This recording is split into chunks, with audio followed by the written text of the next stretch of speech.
Addiction hurts people, and hurt people can be addicted. For over 20 years, I've been working with people in recovery, and I've seen this dynamic play out again and again. The longing to change, but feeling completely trapped in knowing how to make that happen. The desperation to be free from the grip of addictive and compulsive behaviours, yet drawn back for one more hit, another drink, another mood-altering experience. It leads to shame, cover-ups, conflict, and disconnection. Genuine attempts to change haven't worked long-term. There has to be a better way. If we were to sketch what this struggle feels like, most people recognise a kind of cycle. A trigger fires, something in you reaches for relief. You get a moment of calm, and then the shame or regret arrives. And the whole thing resets. And it's not because you're weak or broken, but because the cycle is running the show. And here's the real issue. The cycle of addiction is only the surface.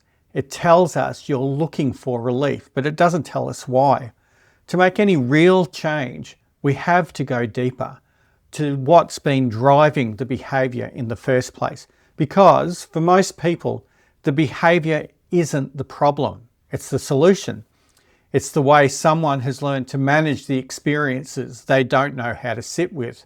Could be anxiety, shame, grief, difficult memories, unresolved conflict, pressure, and more. Each one carries some level of pain, and the behaviour offers relief. It's temporary relief that comes at a cost, but still relief. What I've learned is that lasting change doesn't begin with willpower or control. It begins with identity and connection. I call this the inside-out recovery model. It's the idea that change that lasts grows from the inside out. When it comes to recovery, there's a lot of noise, a lot of shoulds. It can feel overwhelming to know where to start. Most models take a behaviour-first approach. Just stop. Fight it, choose differently. The truth is, most people have already tried, and tried really hard. If sheer effort could do it, it would have worked by now. Behavioural tools have their place. They can keep people safe in the hardest moments. But lasting change needs more than behaviour modification. It needs connection. The reversal I'm proposing is simple. Start with identity and connection, so behaviour can follow. That's the heart of the inside-out recovery model. Identity shapes behaviour. Behaviour produces outcomes. Work on who you believe yourself to be, what you think you deserve, what you understand about your own story, and behaviour begins to shift without the effort of constant management. Now that's not wishful thinking, it's neuroscience. The brain is a predictive organ. It generates behaviour that's consistent with its existing model of who you are. When that internal model is organised around shame or disconnection, the brain faithfully produces a behaviour to match. Change the identity and the behaviour follows. Attempt to change the behaviour while leaving the identity untouched, and we're working against the current. As Dr. Gabor Mate says, beneath every addictive behaviour is pain. Not weakness, not failure, but pain that has never had the safety or support it needed. Dr. Bruce Alexander shows how isolation, or as he calls it, dislocation, feeds compulsion. And based on Alexander's research, Johann Hari gave us the line that many of us needed to hear. The opposite of addiction isn't sobriety, it's connection. If disconnection makes life harder, reconnection brings us back together, inside and out. This model grew out of those conversations, out of listening to what actually helps people heal. That's what the inside-out recovery model is about. So, if behaviour isn't the starting point, what is? Identity. And I mean something specific here. Not your personality, not your diagnosis, not the label that anyone has put on you. I mean the story you carry about yourself at the deepest level. who you believe you are, what you believe you deserve, whether you believe you are loved, that you have worth, that you belong somewhere. That internal story, shaped by your history, your relationships, your experiences of shame or acceptance, is the organising principle your behaviour flows from. Change that story and behaviour begins to follow it. Leave it untouched and behaviour change tends to be temporary at best. If identity is where change has to happen, the next question is practical. What does identity actually need in order to shift? The Inside Out recovery model identifies three inner needs: love, worth, and belonging. These are not goals to work toward or rewards for getting clean. They're better understood as foundational conditions. Without them in place, identity doesn't shift, and without identity shifting, behaviour change tends to be temporary. Here's what matters most about these three needs. They are not the outcome of recovery. They are the conditions that make recovery possible. When I use the word love here, I'm not talking about affection or romance. I'm using it in the older sense. Ancient writings called it agape. Agape love is the experience of being fully known, even in your struggles and your worst moments, and valued without condition. Not once you're fixed, not once you've earned it, as you are. Brené Brown's research identifies this as the core human need that shame most directly attacks. Shame says, if people truly knew you, they'd find you unworthy of connection. Love, this kind of love, is the direct answer to that. It says, I know you, and you are still enough.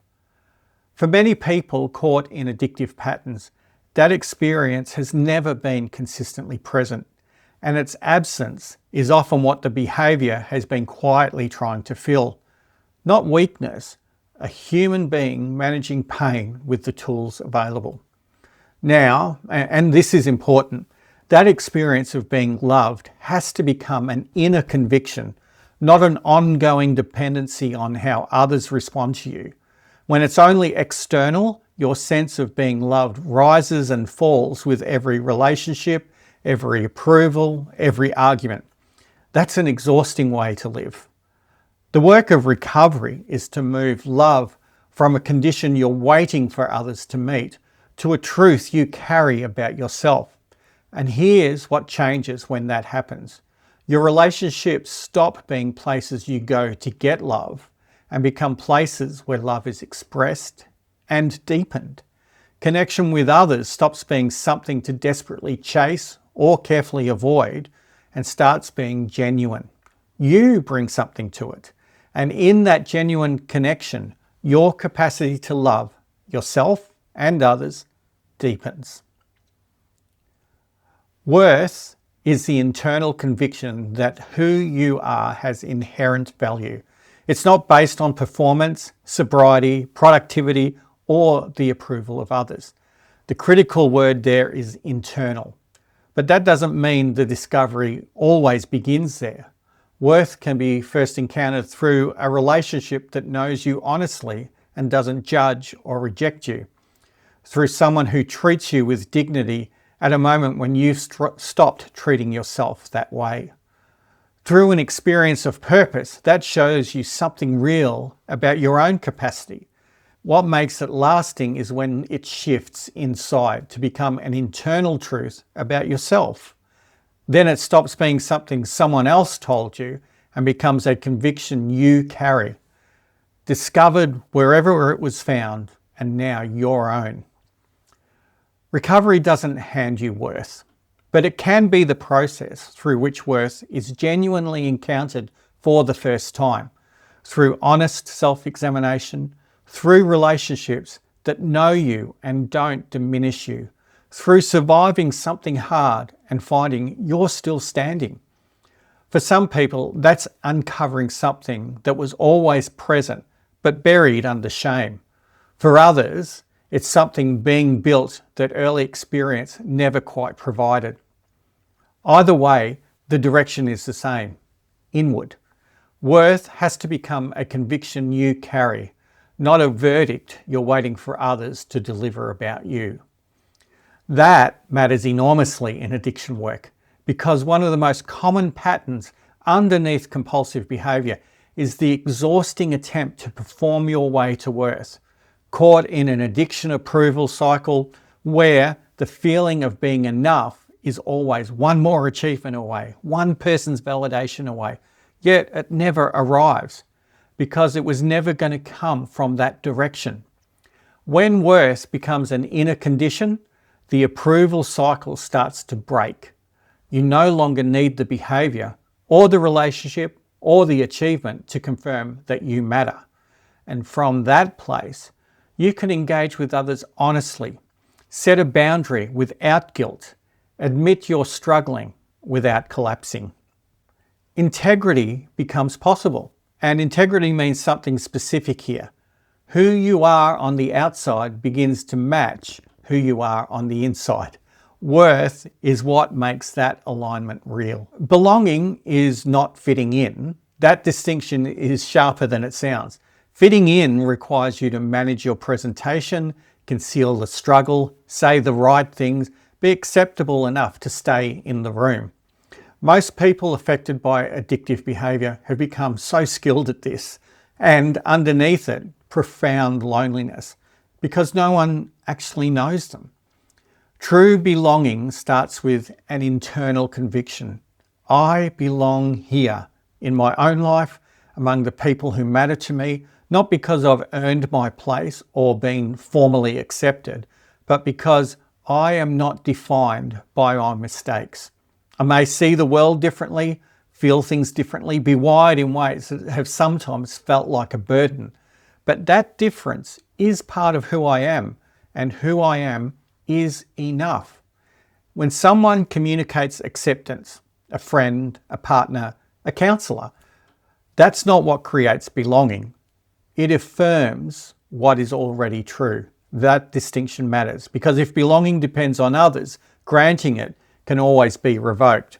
When it starts inside, it can't. From that internal footing, connection with others becomes possible in a way it wasn't before. Not the performance of fitting in, but genuine presence. You arrive without hiding part of yourself at the door. And that kind of honest presence with yourself first, then with others, is what actually builds trust, repairs relationships, and makes recovery sustainable. Together, these three needs form the foundation the model works from. When those needs begin to be met, the pull of the behaviour eases, not because it disappears overnight, but because it's no longer doing the essential work of filling a gap that nothing else is filling. The aim is never self-sufficiency. It's always connection with yourself, with others, with meaning. But the direction matters. The work starts inside, and when it does, everything that comes after it changes. To live from that place, day by day, we need a practical rhythm, a way of moving through the moments that actually make up your life. That rhythm is what I call the 4 moments of the Inside Out recovery model. Notice, pause, reconnect, choose. Before we look at the 4 moments, it is worth naming 2 capacities that run through all of this work. The first is emotional honesty, the willingness to feel what you actually feel and name it accurately without immediately running from it or turning against yourself. The second is emotional regulation, the ability to stay with what you find there, not to be overwhelmed by it, not to suppress it, but to hold it long enough to choose your response rather than react from it. These aren't fixed traits you either have or don't. They're capacities that grow through practice, through safe relationships, through the very moments we're about to explore. Together, they're what makes the inside out work real, not just understood, but lived. So, if the 3 inner needs are the foundation, the 4 moments are how you actually live from them, day by day, moment by moment. They're not rules, not a checklist, they're a rhythm, a way of moving through the moments that actually make up your life, rather than being controlled by them. And it starts with notice. You see what's actually happening without the self-judgment and reactive behaviours. What am I feeling? What's driving this? Not analysis, just honest observation. This is harder than it sounds, especially when shame is in the room, because shame makes us want to look away from ourselves. But Stephen Porges' polyvagal research tells us something important. When the nervous system feels safe, the brain can see clearly. When it's in threat, the capacity narrows. So notice isn't just a psychological skill, it's a neurological one. Safety isn't something you have to wait for. It can be built moment by moment, a deliberate breath, naming what you're feeling without judging yourself, choosing not to act for 30 seconds. Each of these sends a signal to the nervous system that the threat has eased, just enough for the thinking, choosing part of your brain to come back online. That's what the pause is doing. That's what all 4 moments are doing in their own way, building the internal safety that makes honest noticing possible. And then there's the pause. Not suppression, not pushing down the feeling and hoping it stays there. Research in acceptance and commitment therapy is clear that suppression doesn't reduce the intensity of what we're experiencing. It actually amplifies it. The pause is something different. It's the deliberate creation of space between the impulse and the action. A breath, a moment, enough room for awareness to operate and for choice to become possible. Then it's about reconnect. This is the active turn toward rather than away from. Turn towards honest self-awareness rather than numbing yourself. Turning toward people who represent safety, towards the values that give your recovery its direction. If addiction is a response to disconnection, then every act of reconnection, however small, is an act of recovery. Kristen Neff's self-compassion research matters here. Compassion is what makes that turning toward yourself bearable. It transforms shame, which says, I am the problem, into something you can actually stay with and learn from, and learn to say, I have a problem and I can choose differently. Which brings us to choose. Not willpower, not white-knuckling your way through. Choose is what happens when the first 3 moments have done their work, when you've noticed what's actually happening, created enough space to think, and reconnected with who you actually are. From that place, choice is no longer a battle, it's an expression, a single honest decision that reflects the worth, love, and belonging that you've begun to recognize as already real. That choice doesn't build your identity, it reveals it. And made consistently, it makes visible to you and to the people around you what is now becoming true for you. It's not borrowed from somewhere else, but known and felt as your own. Over time, what was once an effort becomes natural. The moments accumulate, and what began as recovery from something slowly becomes a way of living towards something else. That's the shift the inside-out recovery model is designed to make possible.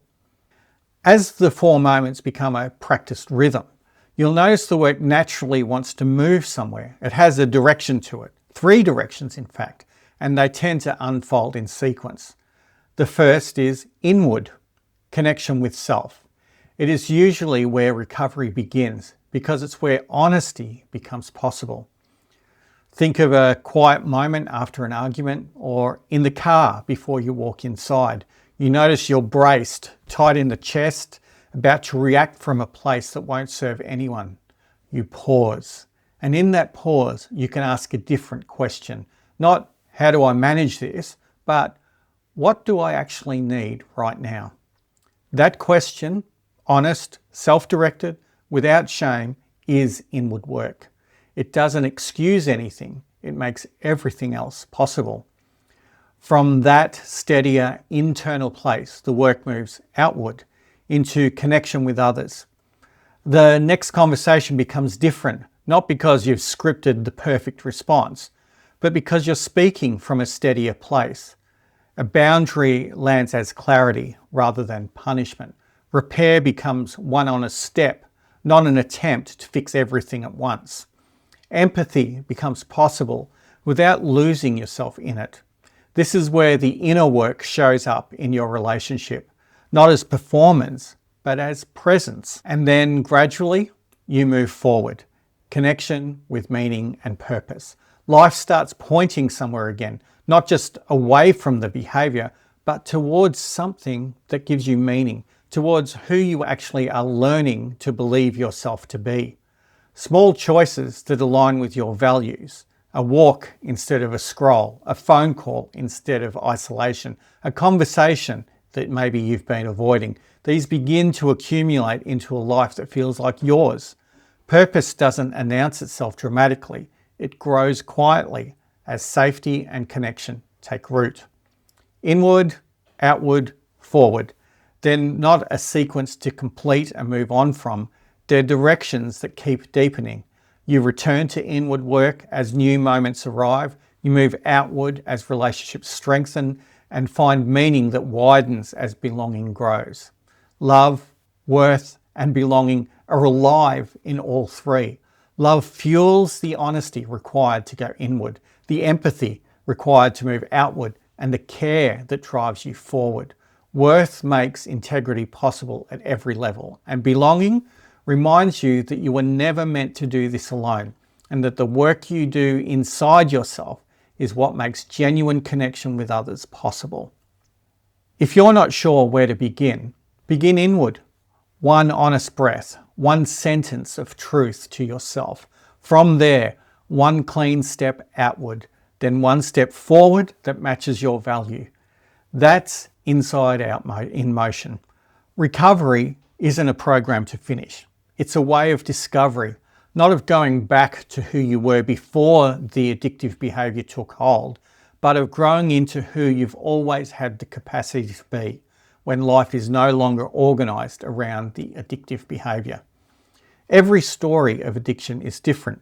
Every person affected by it is different, which means every experience of recovery has to be shaped by who you actually are, your history, your relationships, your particular version of disconnection, and your particular path back towards connection. The Inside Out recovery model gives you a framework for that, not a formula, a framework. It begins with a recognition that what drives addictive behaviour isn't weakness or moral failure. It's disconnection from yourself, from the people you love, and from any sense of meaning or purpose that makes life feel worth showing up for. And it builds on the understanding that what heals isn't willpower or control, it's reconnection. Slow, honest, consistent reconnection. Inward first, then outward, then forward. Whether you're the one caught in the cycle of addictive behaviour or the one loving someone through it, what heals you is the same thing. The steady, courageous turning towards love, worth and belonging, not as ideals to achieve, but as conditions to grow into, one honest moment at a time, until they become the ground that you stand on. There's no perfect recovery, only honest ones. And honesty begins with a single notice, the courage to say, this is where I am, and this is what I choose next. That's how identity grows strong enough to carry change. That's how behaviour begins to follow who you are. And that's how freedom becomes possible from the inside out.